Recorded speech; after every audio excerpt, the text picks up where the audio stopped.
মেয়েদের কিন্তু মাসে মাসে ঋতুস্রাব হয়। এই মেয়েটি এবার দেখতেছে তার 1 মাস হয়ে গেল, ঋতুস্রাব হচ্ছে না। মেয়েটির মাথা আরো খারাপ, খায় না।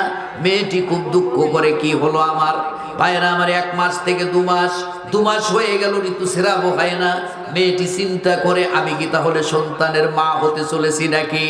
ভাইরা আমার, 3 মাস হয়ে গেল, 4 মাস হয়ে গেল, 5 মাস হয়ে গেল, ঋতুস্রাবও হয় না। মেয়েটার মাথা খারাপ হয়ে গেছে। মেয়েটা মনে মনে চিন্তা করে, হে আল্লাহ, 5 মাস পর্যন্ত গর্ভটা আমার ভেসে ওঠে নাই, মানুষেরা দেখতে পারে নাই। যদি 5 থেকে নিয়ে 6 মাস, 6 মাস থেকে নিয়ে 7 মাস হয়ে যায়, গ্রামের সকল লোকেরা বলবে, কাকে দ্বারা তুমি সন্তানের মা হয়েছ। অতএব একটা বুদ্ধি আমাকে করতেই হবে, আমাকে আবার রাখালের কাছে যেতে হবে, কারণ তার কাছে আমার কথাগুলো পেশ করতে হবে। মেয়েটি আবার গ্রাম থেকে নিয়ে, এই বানি ইসরাইলের মেয়েটি আবার চলে গেল রাখালকে খোঁজার জন্য। খুঁজতে খুঁজতে খুঁজতে খুঁজতে রাখালকে পেয়ে বলতেছে, রাখাল, তোমাকে আমি খুঁজতেছি, কেন তুমি আমারে খোঁজো? বলে, তোমার দরকার আছে। কি দরকার? বলে, যে ঘটনা সেইটা বলে দিয়ে বলে, তুমি একটা কাজ করো। বলে, কি কাজ? আমাকে বিয়ে করো। তুমি যদি আমাকে বিবাহ করো, তোমারও ইজ্জত বাঁচবে। বিসমিল্লাহির রহমানির রহিম। ওয়া'বুদুল্লাহা ওয়া লা তুশরিকু বিহি শাইআন ওয়া বিল ওয়ালিদাইনি ইহসানাও ওয়া বিযিল কুরবা ওয়াল ইয়াতামা ওয়াল মাসাকিন ওয়াল জারি যিল কুরবা ওয়াল জারিল জুনুবি ওয়াস সাহিবি বিল জামবি ওয়াবনিস সাবিল وما ملكت أيمانكم إن الله لا يحب من كان مختالا فخورا. قال رسول الله صلى الله عليه وسلم المرأة إذا صلت خمسها وصامت شهرها وحسنت فرجها وأطاعت بالها فَتَدْخُلُوا مِنْ أَيِّ أَبْوَابِ الْجَنَّةِ شَاءَتْ. وقال الله تعالى إن الله وملائكته يصلون على النبي يا أيها الذين آمنوا صلوا عليه وسلموا تسليما. সকলে দরুদ ইব্রাহিম পড়ে নেই। আল্লাহুম্মা সাল্লি আলা মুহাম্মাদিন ওয়া আলা আলি মুহাম্মাদ কামা সাল্লাইতা আলা ইব্রাহিম ওয়া আলা আলি ইব্রাহিম ইন্নাকা হামিদুম মাজিদ। আল্লাহুম্মা বারিক আলা মুহাম্মাদিন ওয়া আলা আলি মুহাম্মাদ كما باركت على إبراهيم وعلى آل إبراهيم إنك حميد مجيد. ঈশানপুর ডাঙ্গাপাড়া যুব সমাজের উদ্যোগে আয়োজিত ঈশানপুর ডাঙ্গাপাড়া কেন্দ্রীয় কবরস্থান উন্নয়ন কল্পে আজকের এই ঐতিহাসিক তাফসীর কোরআন মাহফিলের সর্বজন শ্রদ্ধেয় সম্মানিত সভাপতি হযরত মাওলানা মোহাম্মদ আনোয়ারুল হক, ইমাম ও খতিব ঈশানপুর। সহসভাপতি হিসেবে উপস্থিত রয়েছেন জনাব মোহাম্মদ ইমানউদ্দিন, ঈশানপুর ডাঙ্গাপাড়া। প্রধান অতিথি জনাব আলহাজ মোহাম্মদ মঞ্জুরুল ইসলাম, সভাপতি বীরগঞ্জ উপজেলা বিএনপি দিনাজপুর।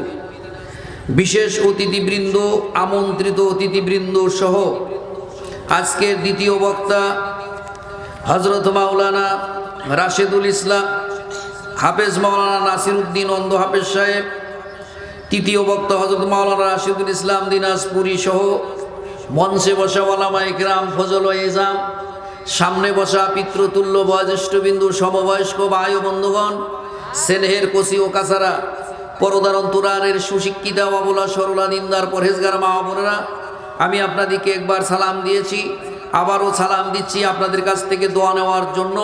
আপনারা হক আদায় করে উত্তর দিবেন আমি আশা রাখি। আসসালামু আলাইকুম ওয়া রাহমাতুল্লাহি ওয়া বারাকাতুহু। আমরা সকলেই মহান আল্লাহ সুবহানাহু ওয়া তাআলার দরবারে শুকরিয়া জ্ঞাপন করছি, যে মহান মুনিব কোরআনের মাহফিলে বসে কোরআনের কিছু কথা বলার এবং শোনার সুযোগ করে দিলেন। সেই মহান মুনিবের দরবারে শুকরিয়া আদায় করে একযোগে সম্বৎসরে বলে উঠি আলহামদুলিল্লাহ। দরুদ ও সালাম পেশ করছি বিশ্ব মানবতার মুক্তির দিশারি আপনার আমার প্রাণ প্রিয় রাসূল তেনারই প্রতি দরুদ ও সালাম বর্ষিত হোক। সকলে একযোগে সম্বৎসরে বলে উঠি সাল্লাল্লাহু আলাইহি ওয়াসাল্লাম। ভূমিকায় বক্তৃতা না দিয়েই আমি সরাসরি আমার আনিত মহাগ্রন্থ আল কোরআনের তাফসীর পেশ করার জন্য চেষ্টা করব ইনশাআল্লাহ বিমাশিয়াতিল্লাহ ইল্লা বিল্লাহ বিইজনিল্লাহ। তার পূর্বে একটা তাকবীর দিয়ে আশপাশের মানুষগুলোকে সজাগ করিয়া আমরা ওয়াজ মাহফিল শুরু হয়েছে এবং আরও হচ্ছে, দাঁড়ানো মানুষগুলো বাজারের মানুষগুলো যেন এখানে চলে আসে সেভাবে একটা তাকবীরের উত্তর আপনারা দেবেন। লিল্লাহে তাকবীর। কিছু কিছু মানুষ মনে করতেছে কুয়াশা পড়তেছে, হুজুর মুখটা যদি ফাঁক করি তাহলে কুয়াশা যদি আমাদের মুখের মধ্যে ঢুকে যায় তাহলে কেমন হবে, এরকম নিয়ে আছে নাকি? মুখটা ফাঁক করে জবান খুলে, এই জবান কার? আল্লাহর দেওয়া জবান দিয়ে আল্লাহর নামে যদি তাকবীর দেন কোনো অসুবিধা আছে? যদি না থাকে একটা জোরে ধরবে লিল্লাহে তাকবীর।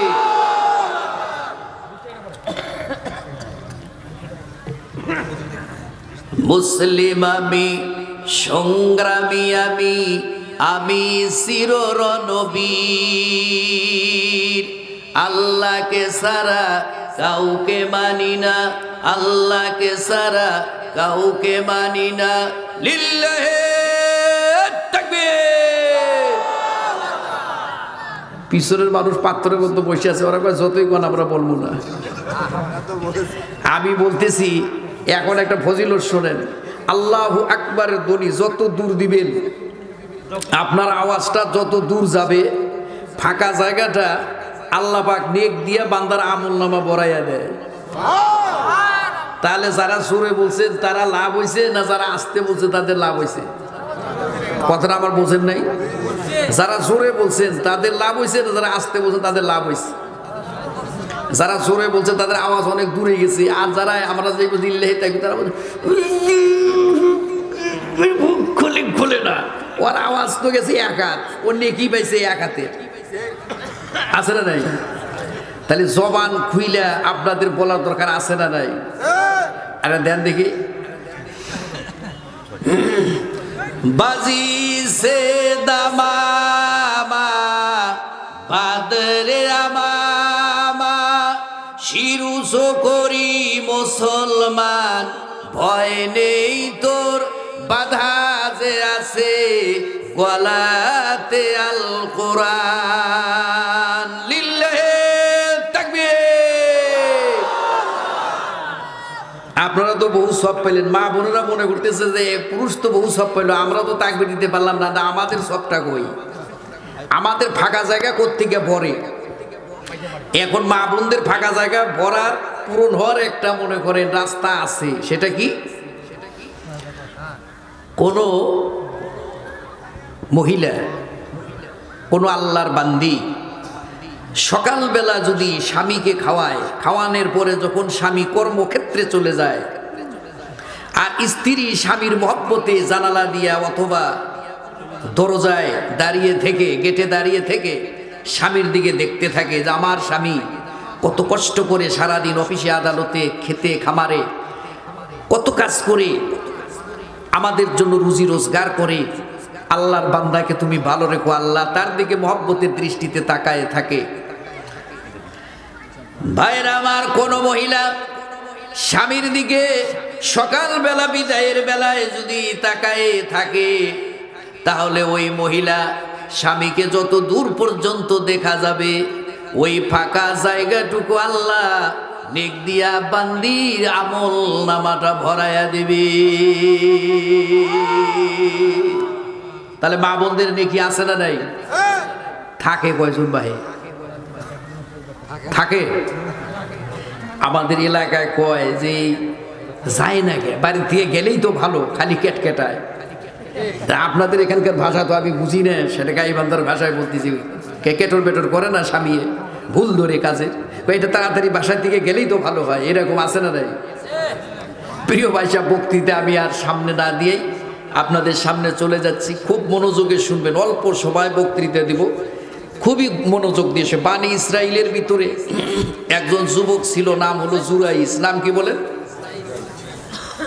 এই জুরাইজের মা জুরাইজকে বলছে, বাবা তুমি বিয়ে করে ঘর সংসার করো। জুরাইজ বলছে, না আমি বিয়েও করবো না, ঘর সংসার করার দরকার নাই, আমি পাহাড়ের উপরে ঘর বানাইয়া আল্লাহ আল্লাহ জিকির করবো, আল্লাহরে ডাকবো।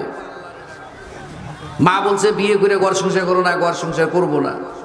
তা আল্লাহর বান্দা আছে বলছে, সেই মোতাবেক একটা ঘর বানাইয়া পাহাড় উপরে আল্লাহ আল্লাহ জিকির করে। জোরে বলেন আলহামদুলিল্লাহ। তো এখন দেখা গেল পাহাড়ের পাদদেশ সমতল পাহাড়, ওখানে একটা দুষ্ট রাখাল থাকতো। গ্রাম বেশ থেকে একজন মেয়ে আসছে, যুবতী মেয়ে, লাকড়ি খড়ি কাষ্ঠখড়ি সংগ্রহ করার জন্য। যখন এসেছে, ওই দুষ্ট রাখাল পিছন দিক থেকে যাইয়া একটা তরবারি নিয়ে ওই মেয়েটার এইরকম করে দৌড়ছি বলে আটকাই দিছে। মেয়েটা আস্তে আস্তে ঘুরে দেখে চাক্কু দৌড়ছে। কি ব্যাপারটা কি, আমার এরকম করছো কেন?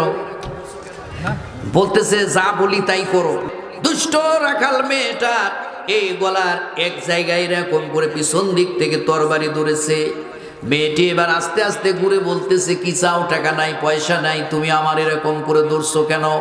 দুষ্ট রাখাল বলে, যা বলবো তাই করো, তুমি ওদিকে চলে যাও। কোথায়? বলে ওই যে যেখানে ঝোপঝাপ, সেখানে চলে যাও।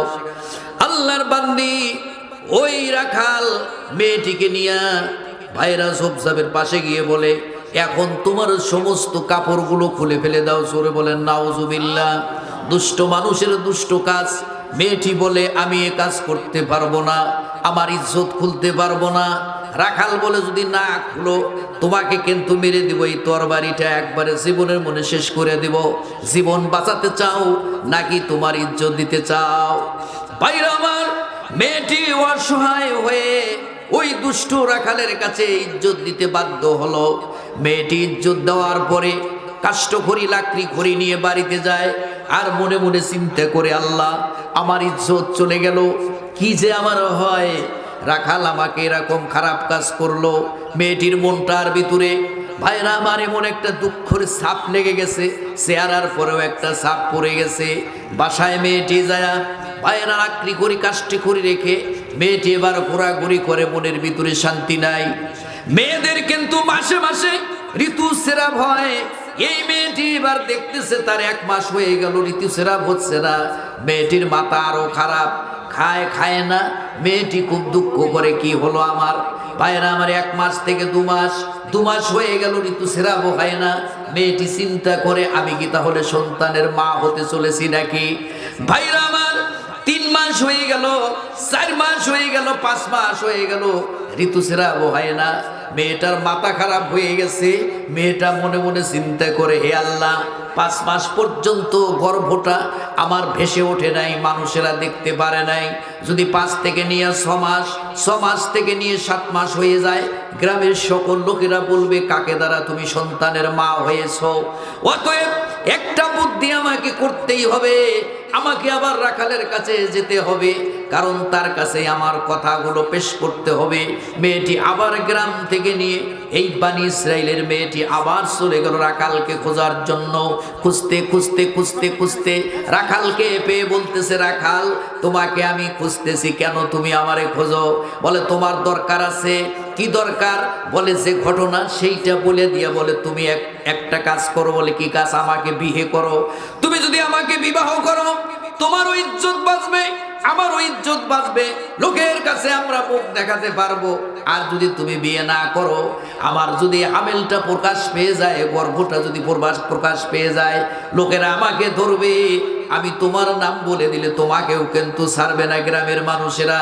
রাখাল এই কথা শোনার সঙ্গে সঙ্গে আবার তরবারিটা এরকম টান দিয়ে বের করে নিয়া আবার ওই মেয়েটির এরকম গলার কাছে ধরে ফেলে দিছে। মেয়েটা, ভাই একবার তো তুমি আমার ইজ্জত নেওয়ার জন্য তরবারি ধরছিলা, আজকে কি জন্য তরবারি ধরছে, চাকু ধরছো? রাখাল কয়, শোনো, যা বলবো তাই তোমাকে করতে হবে। কি বলবো আর কি করব? কয়, যদি না করো, আমার কথা যদি না শোনো, তোমাকে একটা টান দিয়া তোমার গলাটা আমি দ্বিখণ্ডিত করে দেব। কি বলতে হবে? রাখাল বলে, শোনো, ওই যে পাহাড় দেখা যায়, পাহাড়ের উপরে একটা যুবক মানুষ আল্লাহ আল্লাহ জিকিরি করতেছে, ওর নাম হলো জুরাইস। তোমাকে গ্রামের মানুষেরা যখন বলবে কাকে দ্বারা তুমি হামেল হয়ে গেছো, তুমি বলবা যে ওই যে পাহাড়ের উপরে একটা ছেলে আছে যার নাম হলো জুরাইস, সেই জুরাইসের দ্বারা আমি গর্ভবতী হয়ে গেছি। এই কথাটা তুমি মানুষের কাছে বলে দিবা। আল্লাহ তাআলার বান্দি মাথাটা নিচু করে চোখের পানি ছেড়ে দিয়া বলে, রাখাল, এটা কখনো বলা সম্ভব হবে না। রাখাল বলে, যদি না বলো তাহলে তোমাকে কিন্তু ছাড়বো না, তরবারি দিয়া মেরে দেব, এখনই মেরে দেব। মেয়েটি রাখালের সাথে পেরে উঠতে পারে না, অসহায় মেয়েটি বাড়ির দিকে চলে যায়। ভাইরা আমার, রাখালের মতো রাখাল কাজ করে। যখন দেখা গেল 7 থেকে 8 মাস হলো, গ্রামের সকল মহিলারা আস্তে আস্তে বুঝতে পারলো মেয়েটি গর্ভবতী হয়েছে, হামেল হয়েছে। কানে কানে মানুষের কানে কানে ছড়ায়ে পড়লো। গ্রামের মুরব্বীরা, সমাজের মাতা মুরব্বী যারা আছে, সকলে এসে এবার জিজ্ঞাসা করতে শুরু করলো, অমুক তুমি বাড়িতে আছো কিনা, তোমার মেয়েটিকে ডাক দাও। মেয়েটিকে ডাক দেওয়া হলো। মেয়েটিকে বলতেছে, শোনো, কাকে দ্বারা তুমি হামেল হয়েছো, নামটা বলে দাও। মেয়েটি এবার কান্দে, আর কার নাম বলবে? ভাইরা আমার, শেষ পর্যন্ত বলেই ফেলে দিল। ভাইরা, ওই যে পাহাড়ের উপরে একটা ঘর আছে, ঘরের উপরে একজন যুবক নামাজ পড়ে 5 ওয়াক্ত, ওর নাম হলো জুরাইস। জুরাইস নামের ছেলের দ্বারা আমি গর্ভবতী হয়েছি, হামেল হয়েছি। গ্রামের লোকেরা বলে, আশ্চর্য কথা, যেই লোকটা আল্লাহ আল্লাহ করে জিকির করে, নামাজ পড়ে, বিবাহ করতে বলেছিল, মায়ে বিবাহ করে নাই, সেই যুবকটা এত খারাপ হতে পারে, ওকে আমরা আস্ত রাখবো না। গ্রামের লোকেরা লাঠি সোটা নিয়া সকলে এবার মেয়েটিকে সাথে নিয়া, এই জুরাইস বের হয়ে আয়, এ জুরাইস নাম, জুরাইস এবার নাম, তোর সঙ্গে কথা আছে। আল্লাহ তাআলার বান্দা জুরাইস নেমে গেলেন। নেমে যাওয়ার পরে লোকেরা বলে, এই বেটা, তুমি এত খারাপ, তোমার মতো বেহায়া নাই, তোমার মতো বেদ্যপ নাই, তুমি কি কাজ করেছো? এই মেয়েটির মুখ থেকে তুমি শুনে নাও। ভাইরা আমার, মানুষের মধ্যে, শত শত মানুষের মধ্যে মেয়েটির মুখ থেকে জুরাইস যখন শুনতে পারলো ঘটনাটি, জুরাইস ভাবতে শুরু করলেন, আল্লাহ, এইটা যদি আমি এখন বলি আমি এই খারাপ কাজ করি নাই, তাহলে লোকেরা ছাড়বে না। অতএব জুরাইস চিন্তা করে বলল, ভাইরা, তোমরা আমার কথা মনোযোগ দিয়ে শোনো। লোকেরা কয়, বলতে থাকো। জুরাইস বলে, শোনো, এই মেয়েটিকে নিয়ে তোমরা বাড়িতে চলে যাও। এই মেয়েটির গর্ভের মধ্যে সন্তান আছে, আমি পাপ করেছি আর মেয়েটি পাপ করেছে, এর গর্ভের সন্তান কোনো পাপ করে নাই। অতএব আপনারা সকলে বাড়িতে চলে যান। এই মেয়েটির পেট থেকে যখন সন্তান ভূমিষ্ঠ হবে, সন্তান ভূমিষ্ঠ হওয়ার পরে তোমরা সকলে এখানে আসবে, আমার বিচার করবে, মেয়েটার বিচার করবে। আর ওই ছোট্ট ছেলেটার কোনো কিছু করা যাবে না, ওর জন্য ক্ষতি না হয়, গর্ভস্থ সন্তানের জন্য কোনো ক্ষতি না হয়, তোমরা চলে যাও। আল্লাহর বান্দারা, সকল লোকেরা রাগ করে উঠে বলতেছে, হ্যাঁ, আমরা এখান থেকে চলে গেলে তুমি পালায়া চলে যাবা, তুমি আমাদেরকে ফাঁকি দিয়ে পাঠাইয়া দিয়ে তুমি চলে যাবা। এই কথাগুলো বলতেছে। আপনারা বলেন, বাংলাদেশ থেকে কোনো মৌলবি কি পালাইছে? পালাইছে? কত মোসারু পালাইলো, কত মানুষ নেতা পালাইলো, বাংলাদেশ থেকে কোনো আলেম ওলামা পালায় নাই। ভাইরা আমার, জুরাইস কয়, আমি পালাবো না, পালাবো না, আমি যা বললাম সত্য কথা বলেছি। একজন শায়েখ মুরব্বী ডেকে বলে, ভাইরা, জুরাইসের কথাটা নিহাত সত্য, জুরাইস অন্যায় করেছে, মেয়েটা অন্যায় করেছে, গর্ভের কোনো সন্তান, সে কোনো অন্যায় করে নাই, তাকে হত্যাও করা যাবে না, মারাও যাবে না। অতএব এই কথাটাই ঠিক। আমরা যখন ছেলেটা বড় হবে, এরকম ভূমিষ্ঠ হবে, আমরা নিয়ে এখানে আইসা জুরাইসের বিচার করব, চলো যাই। সব লোক চলে গেল। আল্লাহর বান্দারা, আজকের বক্তৃতায় আমি আপনাদের সামনে বলতে চাই, আজকে ঈশ্বরপুর ডাঙ্গে পরে যুব সমাজের উদ্যোগে আজকের ওয়াজ মাহফিলে যত মা বোন আর ভাইরা এসেছেন, আপনাদের কাছে আমার প্রশ্ন, আপনাদের কি জানার আগ্রহ আছে এই জুরাইজের কি হলো আর মেয়েটির কি হলো, রাখালের কি হলো, ঘটনাটা জানার আগ্রহ আছে কিনা? আছে?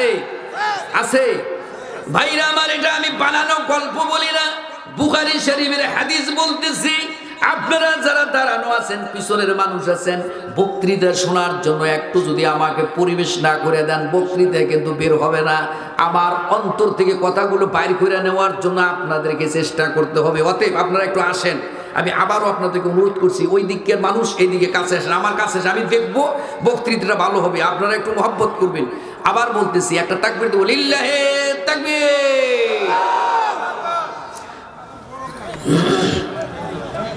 প্রিয় ভাইসা,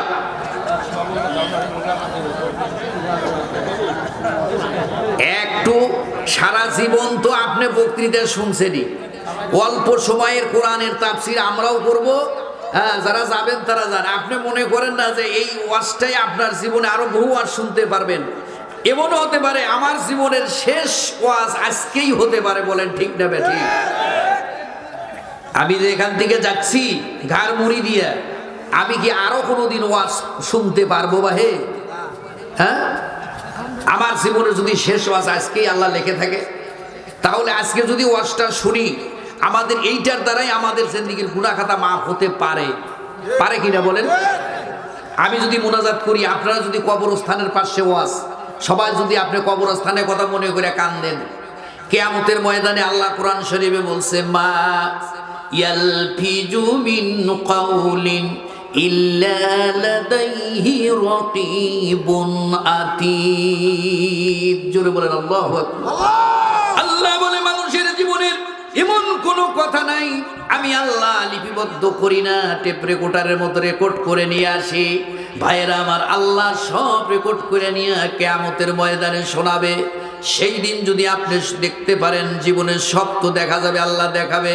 জমিনের আইল ঠেলছেন দেখতে পারলেন, মানুষের সঙ্গে খারাপ ব্যবহার করছেন দেখতে পারলেন, নামাজ পড়েন নাই দেখতে পারতেছেন, বিড়ি খাইতেছেন দেখতে পারতেছেন। এই সময় আপনার ওই ক্যামেরার মধ্যে যদি বের হয়ে যায় যে ঈশ্বরপুর ডাঙ্গাপাড়া ওয়াজ মাহফিলে বসে, তাফসীর কোরআন মাহফিলে বসে বসে ওয়াজ শুনলাম আর চোখের পানি ছেড়ে কাঁদলাম, আল্লাহ এইটা যদি বের হয়ে যায়, আপনারা আমরা যদি বলি, আল্লাহ জীবনের একটু সময় হলো তোমার কোরআনের জন্য ব্যয় করে দিছি, আল্লাহ তুমি এই কোরআনের খাতিরে আজকের এই ওয়াজ মাহফিল দেখো, আল্লাহ চোখ দিয়ে পানি বের হয়েছে। আল্লাহ পাক রহমান রহিম গফুর রহিম, দয়ালুদের মধ্যে শ্রেষ্ঠ দয়ালু, ক্ষমাকারীর মধ্যে শ্রেষ্ঠ ক্ষমাকারী। আল্লাহ যদি ওই সময় জীবনের গুনাহগুলি মাফ করে দিয়ে জান্নাতি বানাইয়া দেয়, আল্লাহর কি সময় লাগবে আপনারা বলেন? পারে না? নাই আল্লাহ পারে না? বিশ্বাস আছে? আছে? জোরে বলেন আছে। ইনশাআল্লাহ আল্লাহ পারে। তাহলে আপনাদের এই ওয়াজ শোনার দ্বারা লাভ হবে না ক্ষতি হবে? লাভ আর লাভ, লাভ আর লাভ, লাভ আর। জোরে বলেন আলহামদুলিল্লাহ। আমি আপনাদের সামনে মহাগ্রন্থ আল কোরআন, সেই মহাগ্রন্থ আল কোরআনের 114টি সূরার মধ্যে থেকে একটি সূরার নাম হলো সূরায়ে আন-নিসা। এই সূরাতুন নিসার 36 নং আয়াত আপনাদের সামনে তেলাওয়াত করেছি। সূরাতুন নিসার ভিতরে 176টি আয়াতে কারিমা রয়েছে, 24টি রুকু সংখ্যা রয়েছে। ভাইয়েরা আমার, সূরাটি হলো মাদানী সূরা। এই সূরার 176টি আয়াতের ভিতর থেকে একখানা আয়াতে তেলাওয়াত করেছি। এই একখানা আয়াতে কারিমায় মহাগ্রন্থ আল কোরআনে আল্লাহ সুবহানাহু ওয়া তাআলা বিশ্বের সকল মানুষের জন্য কি উপদেশ দিচ্ছেন, আল্লাহ পাক কি বুঝাতে চাচ্ছেন, আল্লাহ কি বলতে চাচ্ছেন, এ ব্যাপারে কিছু খোলামেলা অল্প সময়ের জন্য কথা হবে। যেই কথাটা পুরুষের, সেই কথাটা মহিলার। জোরে বলেন আলহামদুলিল্লাহ, জোরে বলেন আলহামদুলিল্লাহ। আল্লাহ সুবহানাহু ওয়া তাআলা কোরআনে কারিমে 1 নম্বরে বলে, ওয়াবুদুল্লাহ, ও পৃথিবীর মানুষেরা তোমরা আল্লাহর গোলামি করো, আল্লাহর দাসত্ব করো। আমরা আপনারা কার ইবাদত করব? আল্লাহ শিখায় দেয় ওয়াবুদুল্লাহ, আল্লাহর ইবাদত করো। কার ইবাদত করো? আমরা কার ইবাদত করব? তাহলে ইবাদত মানে কি? আরবিতে ইবাদত মানে হলো দাসত্ব করা, গোলামি করা, আনুগত্য করা। তাহলে আমরা আনুগত্য, দাসত্ব, গোলামি করব একমাত্র শুধুমাত্র কার? আল্লাহর। আরো জোরে বলেন কার? সকলে করব তো ইনশাআল্লাহ। কিছু মানুষেরও করি, কিছু আল্লাহরই করি। তাহলে কি হবে নাকি না সম্পূর্ণটা আল্লাহর করতে হবে? খুব বুঝবেন, অল্পতে আমি বুঝাইয়া দিচ্ছি, বেশিক্ষণ আমি তাফসীর পেশ করব না। আল্লাহ বলে ওয়ালা তুশরিকু বিহি শাইয়া, ও পৃথিবীর মানুষেরা তোমরা আল্লাহর ইবাদত করবে বটে, কিন্তু আল্লাহর সঙ্গে কোনো শরীক স্থাপন করবে না। আমাদের দেশের মানুষের মধ্যে ভুল ত্রুটি দিয়া ভরা আছে। বিয়ে করার 8 বছর 10 বছর পরে সন্তান না হলে এরা বাজারে যায় কবরের পাশে দাঁড়ায়া সন্তান ভিক্ষা চায়। এরকম বেকাপ্পা মুসলমান আছে না নাই? এই জন্য আমি আপনাদের সামনে বলি, আল্লাহ বলে ও দুনিয়ার মানুষেরা আমি আল্লাহর ইবাদত করো আর আল্লাহর সঙ্গে শরীক স্থাপন করো না। এই পৃথিবীতে একজন মানুষ ছিল এরকম খাটো মানুষ, কালা কুচকুচা, মানুষটা 2.5 ফুট লম্বা। এই মানুষটা নবী নন, রাসূল নন, কিন্তু আল্লাহ তার নামে কোরআন শরীফে একটা সূরা নাজিল করেছে। এই মানুষটা নিজের ছেলেদেরকে উপদেশ দিতে যায় এমন সুন্দর বক্তৃতা দিচ্ছিলেন, আমার আল্লাহ সুবহানাহু ওয়া তাআলার কাছে তার বক্তৃতা খুবই ভালো লাগলো। সেই লোকটার নাম হলো হেকিমে লোকমান। আর এই লোকমানের নামে সূরাতুল লোকমান নামে একটা সূরা আল্লাহ কোরআন শরীফে নাজিল করে দিলেন 21 পারার ভিতরে। আল্লাহর বান্দারা এই হেকিমে লোকমান ছেলের উপদেশ দিতে গিয়ে বললেন, ইয়া বুনাইয়া, ও প্রাণ প্রিয় কলিজার টুকরা সন্তান, লা তুশরিক বিল্লাহ ইন্নাশ শিরকা লা যুলমুন আযীম। ও আমার কলিজার টুকরা সন্তান, আল্লাহর সঙ্গে তুমি শরীক স্থাপন করো না। নিশ্চয়ই শিরক হলো একটা মস্ত বড় অপরাধের সমান অপরাধ হতে পারে না। ও পৃথিবীর মানুষেরা, একজন এইরকম কালো কুচকুচি খাট্ট মানুষ সে উপদেশ দেয়, আল্লাহ তার কথা কোরআনের ভিতরে কোট করে বিশ্ববাসীকে জানায়। সেখানে ভাইরা আমার 10টি উপদেশ সে হেকিমে লোকমান দিয়েছে তার ছেলেদেরকে। আমি একটি আপনাদের সামনে বললাম। নিজের ছেলেকে বলে, বেটা আল্লাহর সঙ্গে কখনো শরীক করো না। এর মতো অপরাধ আর পৃথিবীতে হতে পারে না। এটা মস্ত বড় একটা গুনাহ, মস্ত বড় পাপ। আল্লাহ আল্লাহ আল্লাহ আল্লাহর উপরে যদি ঈমান না থাকে, যত নেক কাজ করো একটারও 5 পয়সার দাম নাই। বলো ঠিক না বেঠিক? এই জন্য আল্লাহ কয় আগে ঈমান আনো, তারপর আমলে চলে, তারপরে তুমি নেক কাজ করো। আগে ঈমান আনতে হবে, তারপরে নেক কাজ করতে হবে। আগে যদি ঈমান আনো, তারপরে নেক কাজের দান আছে। আর নেক কাজ যদি করো, ঈমান যদি নাই, দুনিয়াতেই প্রতিদান পাবা, আখিরাতে ঠনঠনা হবে, কিছু পাবা না। এই জন্য মা বোন যারা আজকে বক্তৃতা শোনার জন্য এসেছেন, আমি আপনাদের কাছে আমি বলে যাই যে আল্লাহর কালাম বুঝেন। আল্লাহ কয় আল্লাহর ইবাদত করো আর আল্লাহর সঙ্গে কোনো শরীক স্থাপন করো না। আল্লাহ এক এক, এইটা তোমরা জানো। আমাদের ভিতরে কথার ভিতরে অনেক ভুল ত্রুটি হয়ে যায়। আমরা অনেকেই আমরা বলি, ভাইরা আমার, আল্লাহর লীলা খেলা বোঝা বড় দায়। এই কথাটা কিন্তু হতে পারে না, কারণ ভগবানের লীলা খেলা আছে, আল্লাহর কোনো লীলা খেলা নাই। ভগবানের ভগবতী আছে, বউয়ের সঙ্গে মানুষ লীলা খেলা করে, আল্লাহর তো কোনো কিছু নাই। আল্লাহ আল্লাহ আল্লাহ এক, আল্লাহ কাউকে জন্ম দেয় নাই, তাকেও কেউ জন্ম দেয় নাই। আল্লাহর বউ নাই, ছেলে নাই, সন্তান নাই, কিচ্ছু নাই। সে আল্লাহ কেন লীলা খেলা করবে? বলেন ঠিক না বেঠিক? ভগবান ভগবতী সে লীলা খেলা করতে পারে, আল্লাহর কোনো লীলা খেলা নাই। আল্লাহ পাক, আল্লাহ আল্লাহ আল্লাহ, ভাইয়েরা, এগুলো আল্লাহ পাকের কৌশল থাকতে পারে। এই জন্য আসুন আমি আপনাদের সামনে অসংক্ষেপে তাফসীরটা আমি উপস্থাপন করার জন্য চেষ্টা করব। এক, আমরা আল্লাহর ইবাদত করব আর আল্লাহর সঙ্গে শরীক করব না। মা বোন যারা আছেন তারাও আমরাও সকলের জন্য একই বক্তৃতা। ভাইরা আমার, আল্লাহ বলে ওয়াবিল ওয়ালিদাইনি ইহসানা। পৃথিবীর মানুষ আল্লাহর ইবাদত কইরা তুমি ভুলে যাইও না, তোমার আরেকটা দায়িত্ব আছে, আমি আল্লাহর পরে তোমার মা আর বাপ। এই পৃথিবীতে আমরা কেউ একা একা পৃথিবীতে আসতে পারি নাই বাইরা, আবার আমরা একটা মাধ্যম দিয়া পৃথিবীতে এসেছি। আল্লাহ যেখানে আল্লাহর কথা বলেছে তারপর পর মা বাবার কথা আল্লাহ বলেছে। আল্লাহ বানি ইসরাঈলে বলেছে ওয়াকাযা রাব্বুকা আল্লা তা'বুদু ইল্লা ইয়্যাহু ওয়া বিল ওয়ালিদাইনি ইহসান। ওই জায়গায় আল্লাহ বলেছে তোমার রব আদেশ করেছে, তোমার রব ফয়সালা করে দিয়েছে, তাকে ছাড়া আর কারো ইবাদত করা যাবে না, একমাত্র শুধুমাত্র ইবাদত করতে হবে আল্লাহর। আর তারপরে তোমার মা বাবার সঙ্গে সুন্দর ব্যবহার করো। হেকিমে লোকমানের কথা বললাম, সেখানে বলেছে ইয়া বুনাইয়া লা তুশরিক বিল্লাহি ইন্নাশ শিরকা লা যুলমুন আযীম। এখানে বলার পর পর বলেছে ওয়া ওয়াসাইনাল ইনসানা বিওয়ালিদাই হামালাতহু উম্মুহু হানানান ওয়া হানি ওয়া ফিসালুহু। এই জায়গায় আল্লাহ তার পরবর্তীতেই বলেছে দুনিয়ার ছেলেরা আমি আল্লাহ আদেশ করলাম তোমার মা বাবার সঙ্গে সৎ ব্যবহার করো, সুন্দর ব্যবহার করো। আজকে আমার ভাইরা মায়ের সঙ্গে বাবার সঙ্গে সৎ ব্যবহার করে না, এমনও মানুষ আছে মাকে বাদ দেয় না, কিন্তু মসজিদে যায়া সামনের কাতারে দাঁড়ায়া নামাজ পড়ার মানুষ আছে না? নাই? আছে?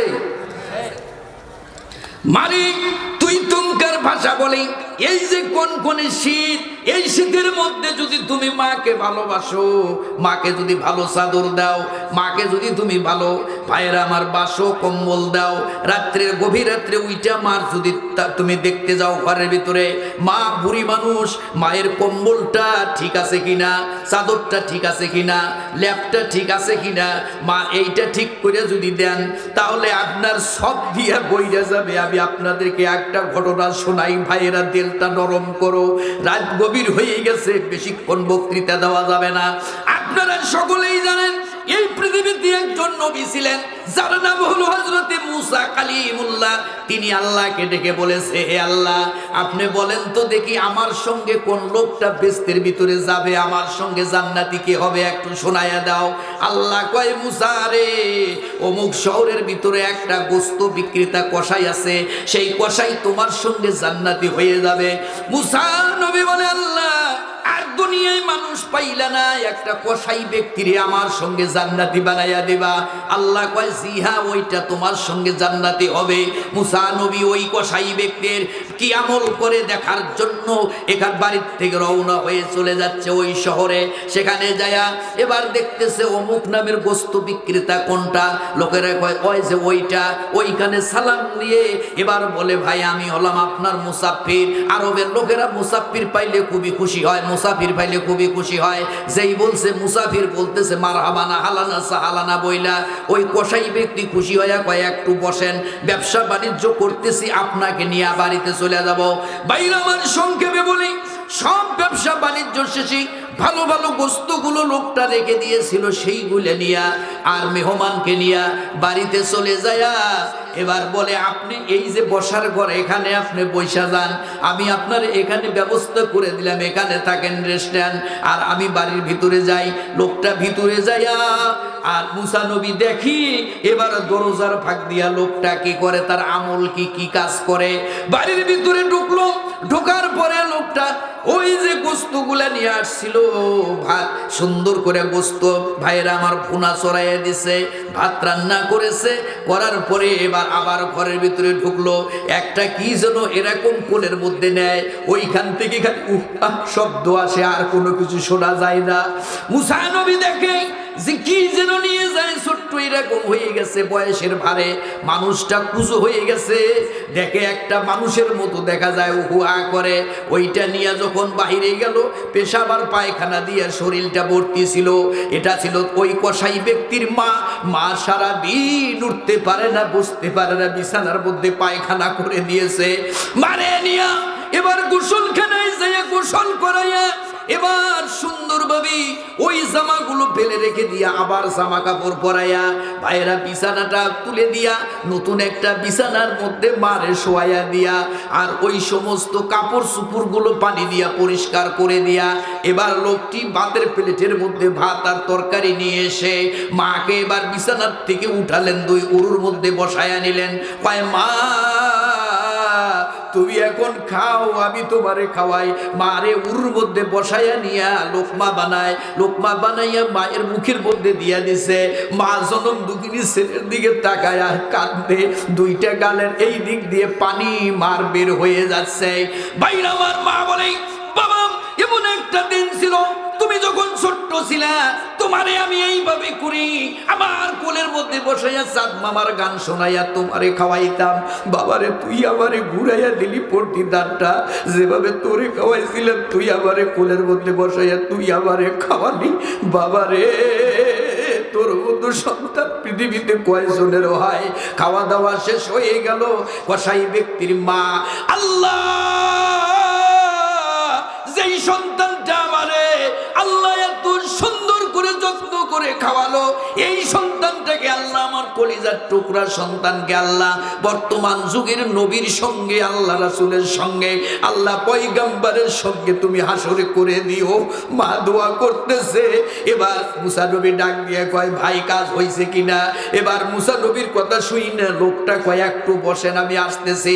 আল্লাহর বান্দারা মুসা নবীর কাছে যখন লোকটা গিয়েছে মুসা নবী বলে ভাই আর বলতে হবে না, আর বলতে হবে না, যেই জন্য আসছিলাম সেইটা আমি পাইছি। আবার আল্লাহ বলছে মুসারে অমুক জায়গার একটা কসাই ব্যক্তি তোর সঙ্গে আসর হবে। আমি বুঝতে পারছি তোমার মা তোমার জন্য দোয়া করছে আর আবার আল্লাহ তোমার মায়ের দোয়া কবুল করে নিয়েছে। এই জন্য বিশ্ব নবী বলে দুনিয়ার মানুষেরা জান্নাত জান্নাত জান্নাতে যেতে চাও? জি হ্যাঁ, আমরা সকলে জান্নাত চাই কিনা? জোরে বলেন চাই কিনা? আল্লাহর নবী বলে শোনো দুনিয়ার মানুষেরা, আল জান্নাতু তাহাতা আকদামিল উম্মাহাত, তোমার মায়ের পায়ের নিচে তোমার বেহেশত। জোরে বলেন আলহামদুলিল্লাহ। এই জন্য মা মা মা মায়ের মতো আপন পৃথিবীতে নাই। কবি বলতেছে শোনো পৃথিবীর মানুষেরা, মা কথাটি ছোট্ট জ্যোতি কিন্তু যেন ভাই, ইহার সে নাম যেন মধুর ত্রিভুবনে নাই। বলো ঠিক না বেঠি? এই জন্যে মা আল্লাহ বলে দুনিয়ার মানুষেরা আবুদুল্লাহ আল্লাহর ইবাদত করো, ওয়ালা তুশরিকু বিহি শাইয়্যা, আল্লাহর আল্লাহ আল্লাহ আল্লাহর সঙ্গে আর কোনো শরীক স্থাপন করো না। আর তোমার মা বাবার সঙ্গে সুন্দর ব্যবহার করো। আজকের আমার এই বক্তৃতায় মা বোন যারা এসেছেন আপনাদেরকেও বলতে চাই, আর আপনারা যারা এসেছেন মাকে ভালোবাসবো, মাকে কখনো গালি দিব না, বাবারে কখনো ধমক দিব না। আল্লাহ বলে কোরআন কারীমের ভিতরে সূরা বানী ইসরাঈলের ভিতরে বলেছে, ও দুনিয়ার মানুষেরা মাকে গালি দিও না, বাবারে ধমক দিও না, মাকে ধমক দিও না, চোখ রাঙ্গায় কথা বলো না, মার সঙ্গে সুন্দর ব্যবহার করে কথা বলো। এই জন্য মা বাবার সঙ্গে সুন্দর ব্যবহার করবে, খুশি হবে একজন, তার নাম কি? জোরে বলেন নাম কি? আরো জোরে বলেন আল্লাহ। এই জন্য আল্লাহ বলে 2 নম্বর তোমার মা বাবার সঙ্গে ইবাদত করবে। 3 নম্বরে আল্লাহ দায়িত্ব দেয়, বান্দা তুমি শুধু আমার ইবাদত করবা আর তোমার মা বাবার সঙ্গে ভালো ব্যবহার করবা। তোমার দায়িত্ব এখানেই শেষ না, আরো তোমার দায়িত্ব আছে। এই দায়িত্বটা কি? মনোযোগ দিয়ে আমরা শুনবো সকলে। আল্লাহ কয় তোমার আরো দায়িত্ব আছে। ওয়াবিযিল কুরবা ওয়াল ইয়াতামা ওয়াল মাসাকিন। জোরে বলুন আল্লাহু আকবার। আল্লাহ বলে তোমার আরো দায়িত্ব আছে। তোমার নিকট আত্মীয়, তোমার যত আত্মীয় স্বজন আছে তাদের একটা হক আমি আল্লাহ তোমার সঙ্গে করে দিয়েছি। তারপরে হলো আপনার এতিম আর মিসকিন, এগুলোর হক করে দিয়েছে। এখন বুঝেন আমাদের আত্মীয় যারা আছে তাদের সঙ্গে ভালো ব্যবহার করতে। মারে ভালোবাসলাম, আল্লাহরে খেদমত করলাম, আল্লাহর ইবাদত করি, শেষ হয় নাই। আমার আত্মীয়র হক আমাকে আদায় করতে হবে। অনেকে আছে বোনের জমি বাইর করে দিতেছে না, বাপ মরে গেছে, বোনের জমি চায় আর দেয় না ভাই। এরকম সোনার ভাই আছে না নাই? বোনের জমিন বাই কইরা না দিয়া সেটা সহ আবাদ করে খায়, আর বোনের হক দিচ্ছে না। এখন সেই ভাইটা কেমন ভাই আপনি চিন্তা করেন। ফুপুর অংশ আছে, সেটাও বের করে দিতে হবে। আত্মীয় আসছে, ভালো খাওয়াতে হবে। বিশ্ব নবী বলেন, শোনো, তোমাদের মধ্যে কি আছো তোমরা তোমাদের হায়াত বাড়ায় নিতে চাও, আর কে আছো তোমরা তোমাদের মাল বাড়াতে চাও? সাহাবারা বলল, ইয়া রাসূলুল্লাহ, এই দুইটা তো সবাই চায়। সবাই তো চায় আমার হায়াতটা বৃদ্ধি হোক, আর সকলেই তো চায় আমার মালটা বেশি হোক। বিশ্ব নবী বলে, মাল যদি বাড়াতে চাও, হায়াত যদি বাড়াতে চাও, তোমার আত্মীয় স্বজনের সঙ্গে সুন্দর ব্যবহার করো, আত্মীয়তার সঙ্গে ভালো ব্যবহার করো। তারপরে আমার ভাইরা, আমরা আত্মীয় স্বজনের সঙ্গে ভালো ব্যবহার করব। আল্লাহ বলে তারপরে এতিমের সঙ্গে ভালো ব্যবহার করো। অনেকে আছে ভাই মারা গেছে, বাইস্তারা আছে ওদের জমি সহ খায়। বাইস্তারা যায় কয়, চাচা চলতে পারি না, আমাদের জমা জমিগুলা বের করে দাও সঠিকভাবে। চাচাই কয়, তোর বাপ মইরা গেছে, আর জমিনের কি আছে? জমিন তোদের কমই হবে, আমার বেশি হবে। এরকম চাচা আছে না নাই? নিজেই জমিন বেশি নিছো, এতিম বাস্তারে কম দিছো। তুমি দুনিয়াতেই মাল এতিমের যদি খাও, আল্লাহ কোরআনে বলছে, এই মাল খাইছো এতিমের আগুন খাইছো জাহান্নামের। বলো না নাউজুবিল্লাহ? আগুন আগুন খাইছো। এজন্য এই এতিমের মাল থেকে দূরে থাকো। আল্লাহর নবী বলেন, শোনো, কোন দুনিয়ার মানুষ যদি কোনো একজন এতিমকে টাকা দিতে পারে নাই, পয়সা দিতে পারে নাই, কোনো কিছু দিতে পারে নাই, সেই লোকটাই একটা এতিমের মাথার উপরে কি করেছে? হাত বুলাইয়া দিছে। বিশ্ব নবী কয়, হাতটা এরকম বুলানের সঙ্গে সঙ্গে আল্লাহ সুবহানাহু ওয়া তাআলা ওই এতিমের শরীরের ভিতরে যতগুলো লোম আছে